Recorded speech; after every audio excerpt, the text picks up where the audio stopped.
Começa o ano e recomeçam as preocupações. Muitos pais gostam de levar e buscar os filhos na escola, mas nem sempre isso é possível. E aí a opção pode ser contratar um motorista. Só que quanto menor é a criança, maior deve ser o cuidado.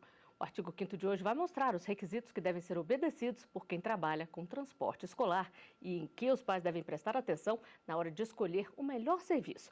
Vamos ver onde esse tema se encaixa na Constituição Federal. A nossa Constituição determina que o Estado deve promover, na forma da lei, a defesa do consumidor. Aqui no estúdio eu converso com Patrícia Dreyer, advogada e professora de Direito do Consumidor, e com Donay Neto, presidente da Federação Nacional de Transportes Escolares, FENATRESC. Obrigada por virem ao artigo 5º. Doutor Donay, como é que funciona no caso do transporte escolar? As regras são bem definidas? Na verdade, o Código de Trânsito Brasileiro dá uma orientação sobre as questões veiculares e da formação do transportador escolar. Aí cabe aos estados e municípios fazerem a sua regulamentação para o exercício da atividade. Então, aí isso pode mudar um pouco a característica de estado para estado, de município para município. Mas, no cômputo geral, a questão do transporte escolar tem essa definição no Código de Trânsito Brasileiro, né? Doutora Patrícia, mas quando se trata dos pais contratando o serviço de um motorista, aí é claramente uma relação de consumo, não é mesmo? Com toda certeza, porque o Código de Defesa do Consumidor, ele reza exatamente como que se dá essa relação. É uma pessoa física ou jurídica que presta um serviço, então tem aí um fornecedor que tem expertise, que tem responsabilidade sobre aquele serviço que ele vai prestar, não só à criança ou adolescente, mas também aos pais. E é preciso ficar atento na hora de escolher quem vai transportar o seu filho para a escola. A lei determina que tanto o motorista quanto o carro devem seguir critérios rígidos e passar por fiscalizações. Nós vamos conferir na reportagem. Pode mostrar aqui. Um entra e sai de vans escolares no pátio do Detran. Os veículos passam por uma vistoria de 6 em 6 meses para a renovação do registro desse tipo de transporte. Os fiscais checam a documentação do veículo, o estado de conservação da lataria e do interior, além da parte elétrica, como faróis e setas. Mas não são apenas os fiscais que devem ficar de olho nos veículos. Na hora de escolher o transporte para levar o filho à escola, o Detran recomenda alguns cuidados aos pais. Um deles é observar o estado geral do veículo. Aspectos simples de serem notados, pneus se estão em bom estado de conservação, e o estado geral, enfim, do carro, se não tem amassado, se não são carros velhos. E principalmente verificar se são registrados no Detran para o transporte de escolares. Os veículos registrados têm esta autorização do Detran. O motorista precisa de carteira específica para o transporte escolar. O motorista deve ser habilitado na categoria D ou E e tem que ter lá na carteira dele, naquele campo de observação do documento, uma sigla habilitado escolar, vai ser uma sigla AB escolar ou CET, curso específico de transportes escolares.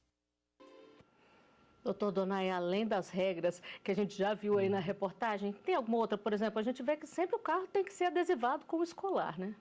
Na verdade, as características vão em cima do que a reportagem mostrou e pode se inverter, no caso, quando o veículo é amarelo. Aí essas cores elas se invertem na faixa. Ela passa a ser preta e o inscrito em amarelo.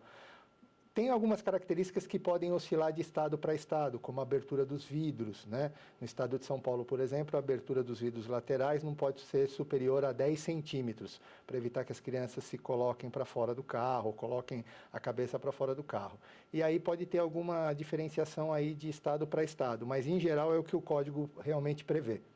Doutora Patrícia, agora, existem as regras, o Detran fiscaliza, mas não adianta nada se o pai não cobrar a documentação ali na hora de contratar o serviço, né? Com toda certeza também, porque quando os pais vão fazer esse tipo de negociação, sejam os pais ou até uma pessoa responsável, um guardião, um tutor, mas quando eles vão fazer esse tipo de contratação, eles devem observar exatamente quem é esse prestador de serviço, ou seja, quem vai ser o motorista, se ele tem mais de 21 anos, se ele observou e tem ali a ficha dos antecedentes criminais. Inclusive, quando a gente vai observar isso, por exemplo, com relação aos PROCONs, sempre tem uma orientação para entrar no veículo, verificar as condições do veículo, porque é onde o filho dele, ou enfim, ali o tutelado, a pessoa vai ser transportada todos os dias para o seu colégio, para a sua aula e vai voltar para casa. Então, a gente precisa prestar muita atenção nas condições do veículo, também na pessoa que vai prestar o serviço, em quem vai ser o motorista e as cláusulas desse contrato. Pois é, doutor Donay, a gente viu que essa fiscalização do DETRAN é feita a cada 6 meses. Então, quem está contratando o veículo agora no início do ano, quando chegar no meio do ano, deve verificar se continua tudo certinho, né? Exatamente. A questão das vistorias semestrais, também instituída no Código de Trânsito, vale para todo o território nacional. Mas a maioria dos municípios também faz uma outra vistoria, que em geral é anual. Então, a gente brinca que um transportador escolar, em regra, passa por 3 vistorias por ano com o seu veículo. E o pai tem um papel fundamental nesse processo, que é exatamente cobrar do transportador escolar as suas vistorias validadas, né? Então, a gente pede para que o pai possa fazer esse papel de fiscalização, porque às vezes o poder público não tem instrumento suficiente para fiscalizar todo o sistema, né? E o que pode fazer o motorista ou o veículo perderem esse registro? Na verdade, assim, existem faltas graves, né? Alguma condução irregular que coloque em risco a criança ou qualquer outra pessoa que está no trânsito, qualquer comportamento indevido que possa causar também transtorno para os pais ou para a própria criança, descumprimento das questões contratuais, isso em geral as prefeituras punem de forma rigorosa, né? Então são itens que podem causar o problema aí de cassação ou suspensão do alvará do transportador. E falando em contrato, doutora Patrícia, é bom ter tudo escrito ali certinho, não deixar margem para dúvidas, né? Todos os detalhes. Um dos direitos do consumidor, um dos direitos básicos, inclusive, do consumidor é o direito à informação. E a informação tem que ser clara, precisa, transparente. Então, todas as formas de pagamento, se haverá reajuste, qual é o período, se vai haver pagamento nas férias ou não. Então, tudo isso deve ser estabelecido. O horário previsto de buscar a criança, o horário previsto de deixar a criança, a rota que será feita. Então, tudo isso pode vir estabelecido no contrato. Quanto mais clara é a informação, mais seguro fica para os dois lados. E já que estamos falando sobre contrato, quando a nossa equipe foi às ruas saber quais eram as dúvidas das pessoas, uma das perguntas era justamente sobre isso. Então, nós vamos mostrar aqui. Eu sou a Maria de Lourdes.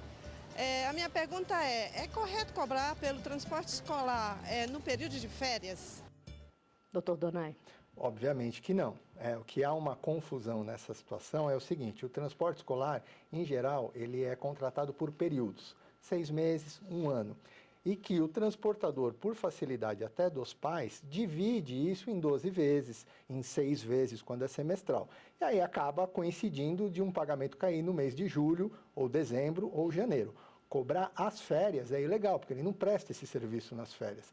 Mas é que na divisão do contrato, às vezes, acontece isso.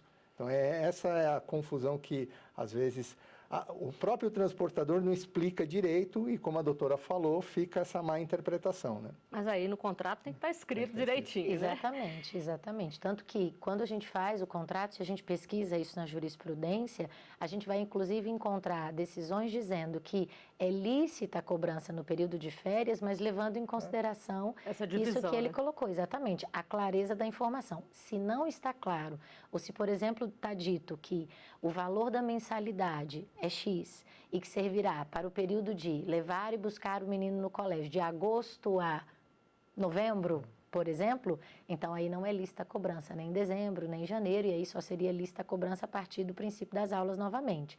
Entretanto, a gente tem um valor contratual. Então aí acaba, como o doutor Donay falou, caindo no período de férias, e aí a cobrança é lícita e o judiciário todo, a jurisprudência é uníssona nesse sentido. E quem é que fiscaliza esses preços? Ou vale a livre negociação? Sempre a gente vai prestar atenção na livre negociação, porque cada contrato de transporte escolar vai ter as suas peculiaridades. A região, o trajeto, a periculosidade, os horários. Então, é claro que nós sempre vamos nos pautar por 2 princípios base: razoabilidade e proporcionalidade. Então, existe uma média de valores que se cobra em determinadas regiões. São Paulo, a gente pode ter um preço muito diferente do Nordeste, muito diferente do Sul do país, que pode ser muito diferente do Centro-Oeste. O que vale é a livre negociação e também a inteligência do consumidor em pesquisar. Além de checar tudo, sempre pesquisar, né? Sempre pesquisar. E nós temos mais uma pergunta feita nas ruas. Pode mostrar aqui. Olá, meu nome é Adair Goulart. Que itens de segurança o transporte escolar deve oferecer? Doutor Donai. Olha, a princípio, o cinto de segurança para todos os passageiros, a questão do extintor de incêndio, que é específico, normalmente ela é maior do que o comum. Existe um aparelho muito importante em todos os veículos de transporte escolar, que é o tacógrafo. A gente brinca que é a nossa caixa preta, porque mede ali toda oscilação, frenagem e comportamento do motorista em termos de velocidade do carro. Você tem as luzes vigias, né, que ficam na parte superior do veículo, a parte de identificação externa, né, que dá essa visualização para todos os agentes de trânsito, isso é muito importante na hora do dia a dia. E, basicamente, uma coisa que a gente fala muito é a respeito do monitor, né? Não é obrigatório em todo o país, mas é uma peça muito importante na questão da segurança do veículo. Nas cidades e estados onde é obrigatório, a gente sentiu uma grande diferença no número da redução de acidentes, por exemplo. Então, o pai também pode pedir isso no contrato, né, doutora Patrícia? Ver antes de contratar se tem ou se não tem monitor, né? É uma garantia de que a criança está sendo bem conduzida e bem assistida durante o trajeto. O motorista não tem condições, obviamente, de fazer as duas coisas. Então, o monitor ele é absolutamente necessário, além do assento, a depender da idade da criança, daquele assento auxiliar, para que ele fique bem preso ao cinto de segurança, a cadeirinha infantil, e aquele assento para crianças um pouco maiores, para que ele fique bem preso, bem seguro, que ele possa ser bem transportado. E essa é uma questão que o pai não precisa ver, o pai ou a mãe, enfim, não só na questão do momento de contratação, mas também quando aquela criança é entregue. Nada impede, obviamente, que o pai não vai atrapalhar o transportador, mas que ele pode verificar com a cautela devida e também, sem impedir aí a atividade, como que aquela criança está sendo levada naquele dia, naquele período, ou seja, de vez em quando ele pode observar se isso continua sendo atendido ou se isso ficou só no papel. E uma questão muito importante é o cinto de segurança. O senhor falou que é obrigatório aqui, mas é responsabilidade de quem? Se o aluno não coloca ali na hora do transporte, o motorista pode ser responsabilizado? Não só pode como deve, né? Essa responsabilidade é uma responsabilidade do maior ali dentro do veículo, de quem é o responsável pela condução, que é o motorista. Não é nem o monitor no caso do monitor, é sempre dele contratado. Então ele tem que criar mecanismos para se assegurar que todas as crianças estejam utilizando o cinto desde o momento do embarque até o desembarque. Não basta oferecer os itens de segurança, né? É verdade, tem que fiscalizar. Bom, nós vamos a uma rápida pausa e voltamos em seguida com mais Artigo 5º para você.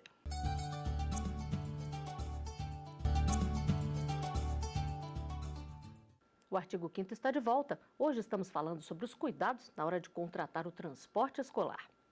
Aqui no estúdio eu converso com o Donai Neto, presidente da Confederação Nacional de Transportes Escolares, e com Patrícia Dreyer, advogada e professora de Direito do Consumidor. E nós vamos conferir mais uma pergunta a ser respondida pelos nossos convidados. Pode mostrar aqui. Meu nome é Mônica e a minha pergunta é a seguinte: se o meu filho fala que o motorista da van escolar está usando o celular enquanto dirige, o que eu devo fazer?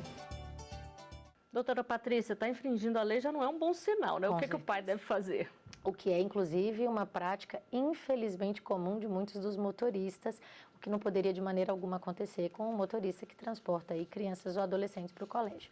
O que o pai ou a mãe deve fazer é sempre notificar. E a orientação que a gente sempre dá, até para que fique registrado, é que essa notificação se dê por escrito. Obviamente que ele não precisa ali de uma assistência de advogado ou uma notificação via cartório, a não ser que isso se torne mais frequente, mais repetitivo e o filho vem chegando em casa com esse tipo de queixa. Mas o que é muito comum é uma notificação ao transportador, à própria empresa ou à própria pessoa do motorista, alertando que isso não pode acontecer, sob pena, inclusive, de ele responder por todas as infringências contratuais. Isso pode ser feito por e-mail, por exemplo? Já é uma garantia? É um bom registro, é um bom registro. A gente sempre orienta hoje em dia, e os notários até gostam que a gente fale sobre isso, porque é um registro muito eficiente, é a ata notarial. Então, se por e-mail não serviu, se uma conversa não serviu, então o pai, a mãe, o responsável, podem procurar o cartório, fazer uma ata de que foi comunicado por e-mail, foi comunicado enfim, por WhatsApp ou de maneira verbal, e que agora o contratado está alertado da infringência. Pois é, doutor Donai, e esse motorista, por exemplo, se ele for multado, a pontuação dele é diferente por ele ser um motorista de transporte escolar? É diferente. Para qualquer cidadão, né, o ponto limite ali são 20 pontos na carteira e você entra nas sanções que o código prevê. No caso do motorista de transporte escolar, é uma gravíssima ou 2 graves. Então, ele tem uma redução aí dos 20 pontos, né?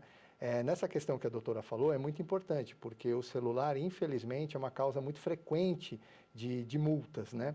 E a gente pede... de mortes e acidentes. Né? E que acaba provocando mortes e acidentes. Então, a questão do monitor entraria de uma forma muito importante. Aí, passa o celular para o monitor, fique livre na sua condução aí para fazer o serviço e garanta a segurança aí das crianças, né? E nós temos uma última pergunta, que é sobre uma situação grave. Pode rodar aqui. Meu nome é Joelton, eu gostaria de saber o que fazer em situações em que o motorista esquece a criança na escola. Ele pode ser responsabilizado? Doutora Patrícia. Infelizmente, situações como essa acontecem cotidianamente nos colégios de todo o nosso país. O que a gente precisa verificar por primeiro é se efetivamente a escola entregou essa criança ao transportador. É a primeira pergunta que a gente deve fazer e se questionar, porque pode ser que o transportador não tenha tido aí nenhuma responsabilidade. Mas se o transportador se omitiu em verificar se todas as suas crianças e adolescentes estavam dentro do transporte, com toda certeza o transportador será responsabilizado. É importante aqui a gente mencionar, inclusive, que o Código de Defesa do Consumidor diz que a responsabilidade é objetiva, ou seja, independe da culpa. É um fator, um elemento que simplesmente a gente não vai averiguar. Se ele esqueceu, ele deve responder. É claro que ele pode buscar de volta, ele pode aí tomar outras providências no sentido de levar a criança com segurança para sua casa, mas ele pode sim ser responsabilizado. E geralmente eles trabalham com listas ou já é criado um vínculo ali, até de amizade, de conhecimento com os alunos e o transportador já sabe quem que ele tem que levar e buscar? Na verdade, existem listas, ele acaba criando essa rotina, né? Mas a gente sempre recomenda que o transportador possa usar, inclusive, dos meios eletrônicos. Hoje já existem aplicativos que cuidam dessa questão de embarque e desembarque, que podem auxiliar o transportador nisso, né? Então, a tecnologia também serve para poder aprimorar essa questão aí de evitar esses incidentes, né? Que realmente é muito grave quando acontece. Quando a criança é maior ou é um adolescente, ainda é contornável, né? Busca e tudo bem, mas quando é uma criança pequena pode causar um trauma, né, doutor Donai? Infelizmente, e é comum, como a doutora falou, né? Parece que não, mas é uma coisa comum, aquela correria, desce criança, sobe criança, horário do meio-dia principalmente, né? As crianças da manhã estão saindo, as da tarde estão chegando, e vez ou outra essa contagem se perde. E às vezes no meio do caminho o transportador pode descobrir que isso aconteceu. Em geral, o transportador usa meios de segurança, né? Sempre tem alguém na escola que também ajuda a conferir, quando tem um monitor que confere, mas a gente pede sempre para que se redobre os cuidados na hora da contagem. E será que os pais se preocupam? Será que tomam os cuidados necessários na hora de contratar o transporte escolar? Nós vamos conferir as opiniões. Pode rodar aqui. Eu pesquisei, fui em várias vans, até que eu encontrei uma que eu gostei mais. E ele gostava muito, mas não usava cinto. Tinha um cinto, mas toda vez que eu observava, não usava cinto ele. Você, de certa forma, confia toda a responsabilidade do seu filho no transporte de casa até o colégio e vice-versa, nas mãos de uma pessoa que você tem que conhecer a índole e fazer um apanhado geral para confiar essa responsabilidade. Buscar o histórico da pessoa, buscar saber qual os fundamentos da pessoa que está fazendo esse tipo de trabalho e, enfim, ter o máximo de cuidado possível ao fazer a contratação da pessoa, conhecer, buscar indicação e entre outros. O mundo hoje está muito, perigoso e a gente tem que ter o maior cuidado com os filhos. É um patrimônio imenso. É confiar, mas desconfiando, né? Sempre. Doutor Donai, como disse a última entrevistada, né? Os filhos ou os tutelados são um grande patrimônio, então tem que confiar desconfiando sempre. Infelizmente sim, mas é que no caso do nosso serviço, você cria um vínculo afetivo, né? É inevitável, como o professor com o seu aluno, né? Mas a gente pede para que o pai possa colocar um pouco essa emoção do lado, seja criterioso na hora da escolha e principalmente nos ajude a fiscalizar. Isso é fundamental, né? Porque às vezes o pai contrata e o transportador vê esse pai 1 ou 2 vezes por ano. Porque quando chega em casa, entrega para uma avó, para uma tia, para um funcionário. Então a gente pede para que o pai e a mãe possam, tomar os devidos cuidados e nos ajude a fiscalizar sempre na hora da contratação e durante a execução do serviço. Agora, a gente sabe que a realidade difere de cidade para cidade, mas o que é mais comum? Um contrato direto com um motorista ali que tem uma van ou com uma empresa maior? Então, em geral, é com os autônomos. Os autônomos ainda respondem por uma grande parcela do serviço de transporte escolar no país, né? As empresas hoje estão muito dedicadas ao serviço de transporte para o poder público, para as prefeituras e para o Estado quando contrata o serviço de transporte escolar gratuito. E é óbvio que nos grandes centros, escolas de maior porte, já tem empresas de transporte escolar prestando serviço, então você tem essa relação também acontecendo, mas ainda os autônomos prevalecem no mercado. Isso muda a relação de consumo? Não, né, doutora Patrícia? Não, de modo algum. Como o artigo 3º é muito claro em quem pode ser o fornecedor, até dizendo que pode ser a pessoa física, a pessoa jurídica, o ente despersonalizado, o próprio poder público, porque também o poder público deve oferecer o transporte escolar quando aquela criança ou aquele adolescente não estuda no colégio mais próximo à sua residência. Então, também o poder público é fornecedor. Então, independentemente de quem seja aí o transportador, a relação será sempre de consumo. Agora, no caso do poder público, é apenas para quando a criança estuda no ensino público também? No ensino público. Aí também é direito dessa criança, inclusive quem diz isso é a própria Constituição e o Estatuto da Criança e do Adolescente. A Lei de Diretriz e Base da Educação também orienta nesse sentido de que o poder público deve fornecer o acesso. E se ele deve fornecer o acesso, ele deve fornecer tanto a vaga quanto a possibilidade desse aluno chegar à escola. Então, ele também é transportador e também responsável. Agora, voltando a falar aqui dos contratos particulares, o que pode significar, o que pode levar a uma quebra desse contrato, ou por parte do motorista ou dos pais? O que é muito comum é o inadimplemento por parte dos pais, especialmente nesse período em que todo mundo está na fase de renovação, de pagamento de vários tributos, então às vezes opta por não continuar com a prestação do serviço, então o inadimplemento é muito comum, é uma das causas mais frequentes, ou qualquer insatisfação em serviços anteriormente prestados. Então isso também acontece. Por exemplo, como a gente falou aqui, quando esse motorista passa a ser muito imprudente, tem uma conduta que não condiz, às vezes as conversas dentro do transporte escolar também, que não são ali assistidas pelo monitor. Então, esse tipo de situação, o pai e a mãe, eles se preocupam muito em trazer para a criança um ambiente de segurança. E aí acabam sendo causas de rescisão do contrato. E aí é preciso pagar multa ou não? Com toda certeza. Se a multa está prevista, ela é legal. Agora, se houve uma quebra contratual por parte do transportador, se foi ele o inadimplente, antes de tudo, é o que falamos antes. Então, o pai, a mãe, o responsável notificam e aí, depois disso, eles podem exigir a rescisão contratual. Doutor Donay, e se o veículo não tem todas as autorizações necessárias, não tem o registro, ou se o motorista não tem tudo o que é exigido por lei? Isso pode ser considerado transporte irregular? Na verdade, a questão do clandestino que a gente fala, né? Infelizmente, isso acontece bastante. O poder público, mais uma vez, ele não consegue dar conta da fiscalização. E isso é uma situação muito comum nas cidades brasileiras, né? Em geral, a gente classifica ele como clandestino e as prefeituras acabam retendo o veículo. O transportador ali, no caso esse motorista clandestino, paga uma multa, mas para poder liberar o veículo dele. O que nós estamos batalhando já há algum tempo é para poder criminalizar esse ato, né? Porque você está transportando crianças de uma forma insegura, não cadastrada. Então, a gente está tentando tipificar, isso vai demandar projeto de lei, criar uma lei complementar ou mexer no próprio Código de Trânsito brasileiro, né? Mas isso ainda não é um crime, infelizmente. Bom, o doutor Donay falou em crime aqui, a senhora também falou que é importante verificar a ficha criminal dos motoristas. E o que acontece, por exemplo, você contratou um motorista, checou, estava tudo certinho, eventualmente ele precisou ser substituído e colocou uma terceira pessoa que você não sabe quem é. Isso pode acontecer? No cotidiano, isso é possível de acontecer porque imprevistos acontecem na vida de todos nós. Evidentemente que se isso acontecer numa situação imprevista, como estamos falando aqui, então o transportador deve comunicar aos pais que naquele dia, esporadicamente, uma outra pessoa fará o transporte, porque o que é mais importante ali é que o serviço seja prestado. Entretanto, se nesse dia acontecer algum problema, quem vai ser responsabilizado é o contratado. O contratado é o responsável objetivo, ou seja, o transportador, que pode eventualmente pedir aí um direito de regresso contra aquele motorista que eventualmente infringiu aí todas as normas contratuais e todas as leis de trânsito, inclusive. Mas o transportador é sempre responsável, mesmo que ele coloque o motorista em substituição. Bom, nosso programa está chegando ao final. Agradeço muito a participação de vocês, todas as dicas dadas. Espero que ajude muito aos pais. Obrigado. E eu agradeço também a sua companhia. Você pode participar enviando uma sugestão de tema para o e-mail artigo5@stf.jus.br. E os nossos programas ficam disponíveis na internet. É só acessar tvjustiça.jus.br. Até o próximo Artigo 5º. Tchau.